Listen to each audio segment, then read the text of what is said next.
Salut les amis, j'espère que vous allez bien. Aujourd'hui, direction Geoffroy Guichard pour le match Saint-Etienne-Concarneau. Une rencontre importante pour les Verts puisqu'en cas de victoire, ils passeraient provisoirement deuxième, synonyme d'une qualification directe en Ligue 1. Mais c'est aussi un match important puisque Saint-Etienne fête ses 90 ans. Donc on s'attend à des animations au top dans les tribunes. J'ai hâte de découvrir l'ambiance. C'est parti, venez avec moi.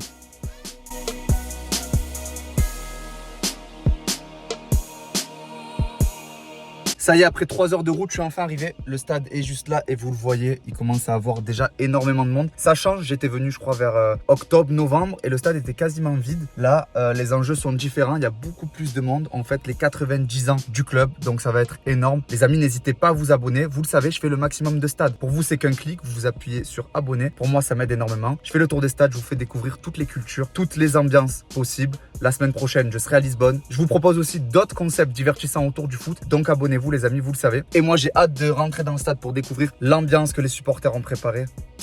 A tout de suite. Voilà le stade Geoffroy Guichard qui respire l'histoire. L'architecture est assez simple, moi j'aime bien. Gris comme ça avec marqué Geoffroy Guichard en vert. Franchement, j'aime bien. Match contre Concarneau important aujourd'hui pour peut-être remonter en Ligue 1, un match crucial. C'est quoi ton pronostic? 3-4-0, ce serait bien qu'on prenne un peu d'écart au niveau du goal average, surtout qu'il y a Angers et Laval qui jouent derrière ce soir à 19h. Donc on peut être en bonne position après cette fin de soirée. 2 ou 3-0. Je pense qu'on va mettre une bonne giflée à Concarneau. En vrai, je pense 2 ou 3-0, puis j'espère que l'ambiance elle sera bonne. 2-3-0, hein. Même 4, ça serait très bien. 4-0 minimum. Moi je suis déjà venu il y a quelques mois contre Guingamp. C'était un peu moins la fête, le stade était quasiment vide mais il y avait quand même une grosse ambiance. Aujourd'hui le stade va être plein. Est-ce que je dois m'attendre aussi à une grosse ambiance? Ah mais là en plus les Green Angels, les supporters du COP Sud, ils sont venus en troupe. Ils fêtent les 90 ans du club, donc il va y avoir une très très grosse ambiance. Le stade est quasiment plein, ça va être énorme. Ah, ça va être une superbe ambiance pour les 90 ans, une superbe ambiance comme toujours à Saint-Etienne de toute façon. Ils annoncent guichet fermé, donc déjà même quand on est 20 000, ça fait vraiment du bruit. Et là aujourd'hui ça sera encore exceptionnel. On était dans le parcage, enfin dans le cortège, c'était pas mal, il y a une bonne ambiance et puis je pense qu'il y aura une bonne ambiance tout au long du match. Ah, je m'attends à tout, hein, ça va être incroyable. Une ambiance torride, digne du Chaudron, comme je l'ai connu en 1978. Elle sera là l'ambiance, hein. Il y a eu un peu d'avant-match. Avant, ils sont même pas rentrés dans le stade, il y avait déjà une très grosse ambiance. Hein. Vous y croyez, cette montée en Ligue 1 elle est plus très loin maintenant. Ah oui, je crois que là c'est la bonne année. La Ligue 1 elle manque vraiment beaucoup depuis 2 ans là. J'espère qu'on va la retrouver, je peux pas être sûr à 100% mais je pense qu'on est sur la bonne voie. Bah oui, hein, on espère. Bien sûr, je vois pas pourquoi on n'y retournerait pas, on est dans le top du classement. Là on va jouer, on va gagner encore une fois et on va remonter, c'est sûr. C'est qui la meilleure ambiance de France pour vous? La Saint-Etienne. Pour moi c'est largement la meilleure ambiance. Après il y a peut-être Lens et Marseille peut-être qui ont une bonne ambiance aussi mais ils sont derrière. Ah bah c'est Saint-Etienne, bien évidemment, sans aucune hésitation. Derrière Marseille? Non.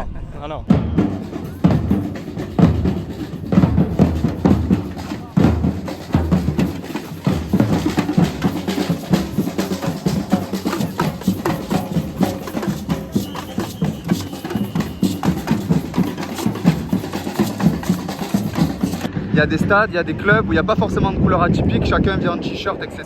Là par contre vraiment tout le monde est en vert. Vert, c'est vert, tout vert. Tout l'univers est vert, oui c'est vert. Ah, ils sont tous en vert.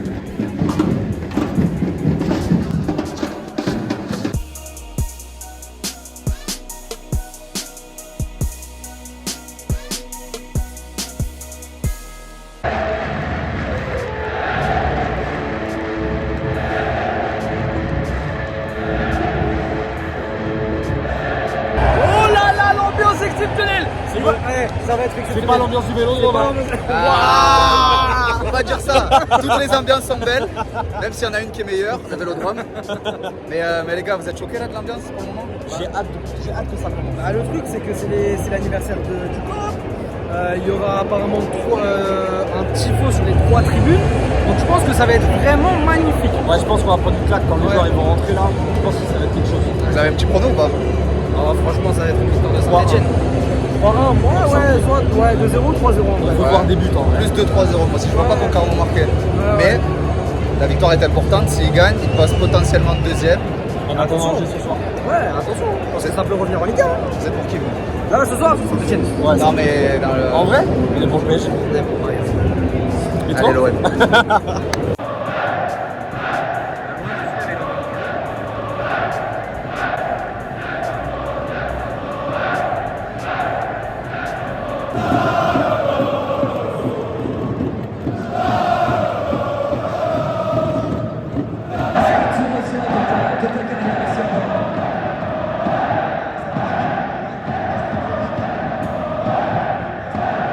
L'assiette de la Hesse, les amis. Bon vieux pâté. J'ai une tête à m'appeler Fernand en mangeant ça. Et d'avoir un tracteur.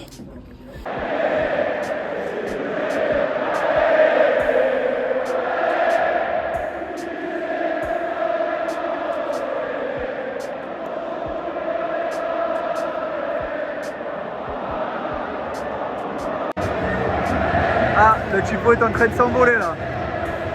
Ça va être dégoûté les supporters. C'est déchiré là-bas. Ah ouais.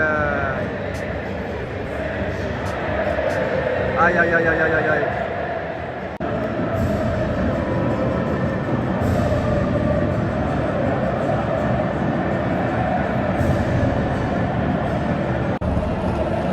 L'ambiance est folle les gars.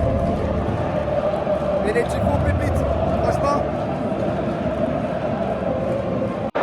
Le célèbre lever d'écharpe les gars, c'est toujours autant magnifique. Hein. Écharpe verte et blanche comme ça, j'adore.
Pour Saint-Etienne les gars, alors j'allais vous faire une vidéo pour dire que c'était assez stérile, qu'il n'y avait pas beaucoup d'action et là Saint-Etienne m'a fait taire, but de Michael Nadé, le défenseur, il a fait tout le terrain, il est venu marquer les gars.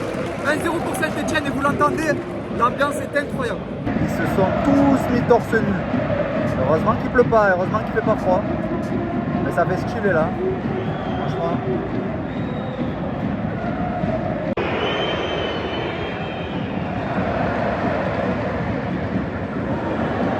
On est passé à côté du but de l'année, c'est passé à ça des cages.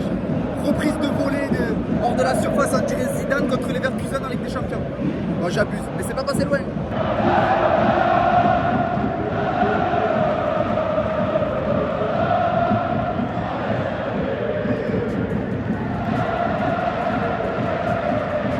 Bon les gars, ça y est, c'est la mi-temps 1-0 pour Saint-Etienne. Match assez équilibré, mine de rien. 7 frappes des deux côtés, 4 cadrés des deux côtés. Il n'y a pas eu d'action extra dangereuse des deux côtés, mis à part le but stéphanois. Pour moi, pour le moment, l'homme de la mi-temps, c'est quand même Michael Nadé, le défenseur de Saint-Etienne. Très très solide défensivement et aussi important offensivement. C'est lui qui vient faire tout le terrain pour mettre ce but. Un but libérateur. Et au niveau de l'ambiance, franchement, très grosse ambiance pour le moment. Les tifos, vous les avez vus en début de vidéo, incroyable, ambiance incroyable. Franchement, pour le moment, je ne regrette pas d'être venu. Bon, on est loin des pronos qui ont été donnés en début de vidéo, des 3-0, 4-0. On est loin pour le moment, c'est un match assez équilibré. Et je pense que ça va s'accélérer en deuxième mi-temps.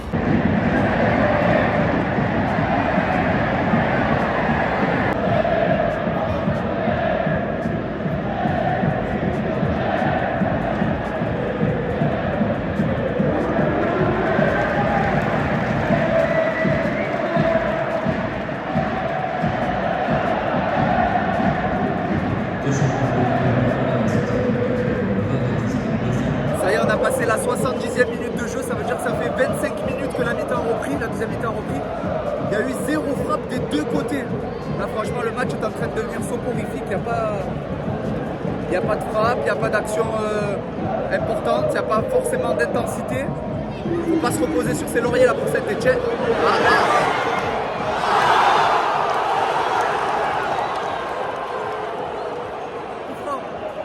franc au penalty, c'est juste devant la surface. Coup franc, et à ça de la surface. À ça il y avait un penalty pour Saint-Etienne.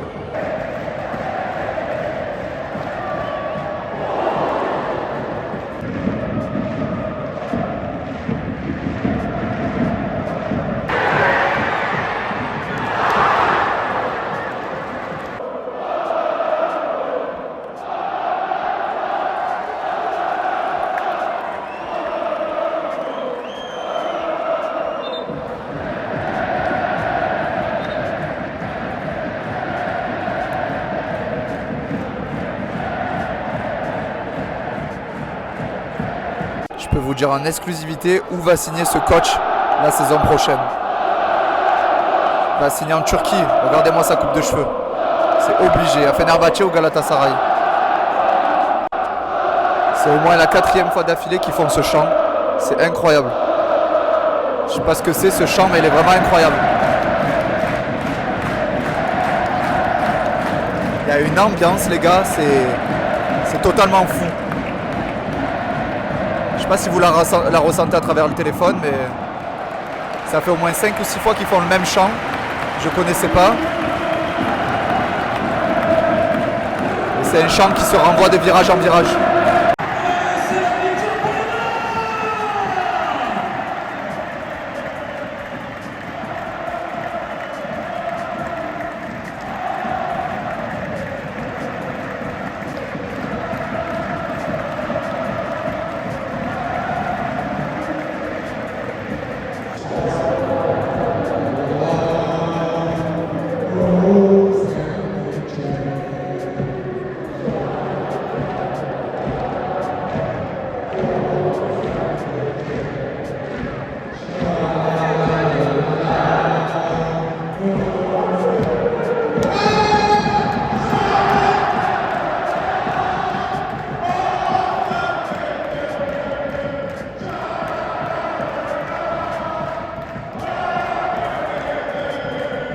Ça y est, c'est terminé 1-0 pour Saint-Etienne. Très belle première mi-temps. Deuxième mi-temps un peu plus ennuyeuse. Mais bon, on va retenir les 3 points pour Saint-Etienne.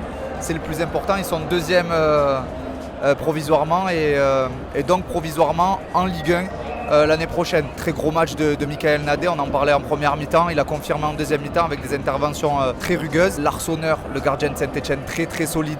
Il a évité le 1 partout dans les dernières secondes. Pour revenir sur l'ambiance, ambiance incroyable jusqu'après le match. Même les joueurs sont venus célébrer avec les supporters et c'est magnifique, une communion entre joueurs et supporters. Il n'y a pas eu énormément d'occasions dans ce match, mais bon, l'essentiel c'est les 3 points, on l'a dit. Et nous, on va se donner rendez-vous en zone mixte pour demander l'avis aux joueurs. Les victoires dans le dur, ça saute toujours. Maintenant, après, on sait ce qu'on a à faire, on sait ce qu'on doit faire. Et on va essayer de continuer comme ça. Et tu vas le mettre où le trophée? Je vais le mettre chez toi. Ce trophée, c'est aussi pour ton but. Tu peux nous raconter, on s'est tous demandé ce que tu faisais là. Franchement, j'ai intercepté, j'ai dit je vais continuer à finir l'action, j'ai vu que je pourrais apporter le surnombre. J'ai dit pourquoi pas, on sait jamais, je vais aller dans la surface et ça m'a sauvé. C'est signe d'un joueur en confiance, ça, que tu étais peut-être moins avant? Oui, bien sûr, c'est un tout. Après, il y a mes coéquipiers qui m'ont bien aidé aussi, qui m'ont pas lâché dans les moments durs et je les remercie pour ça. Voilà les amis, fin de journée pour moi, journée assez intense, je suis quand même venu de Marseille, plus de 3 heures de route aller, là je vais me faire le retour. Que dire du match, franchement on va retenir les 3 points. C'était un match assez fermé, surtout en deuxième mi-temps, pas de frappe, enfin si, peut-être une frappe des deux côtés. L'ambiance, il n'y a rien à redire, franchement c'est l'une des meilleures ambiances de France. Avec tous les stades que j'ai fait une dizaine de stades en Ligue 1 et une dizaine de stades en Europe. Je pense que Saint-Etienne fait partie du top 5 des ambiances que j'ai pu voir. En France, top 2. 2 pour moi, juste derrière Marseille et juste devant Lens. Après c'est subjectif, ça dépend des matchs qu'on voit. Sinon au niveau de la conférence de presse et zone mixte, j'ai pu vous montrer que les images de Michael Nadé puisque j'ai vu les autres joueurs de Concarneau et de Saint-Etienne et les entraîneurs de Concarneau et Saint-Etienne passer. Mais comme j'attendais Michael Nadé, parce qu'on s'était parlé sur Instagram et il devait me filer son maillot et parler un peu avec moi après le match, j'ai pas eu le temps de filmer les autres. Malheureusement je crois qu'il a déjà donné son maillot, il a dû l'échanger à la fin du match. Il m'a dit qu'il me l'enverra par la poste. Je suis assez content de cette journée. Bravo à Saint-Etienne. Si Saint-Etienne continue comme ça, il y a de grandes chances de les voir en Ligue 1 l'année prochaine. Et ça ferait du bien au foot français. En tout cas, n'hésitez pas à vous abonner les amis. La semaine prochaine, je serai à Lisbonne. Et dans 2 semaines, je serai à Nantes pour le match. Nantes-Rennes et aussi au Vélodrome pour le match OM Benfica. Sur ce les amis, j'espère que vous avez kiffé. Et je vous dis à bientôt pour une nouvelle vidéo.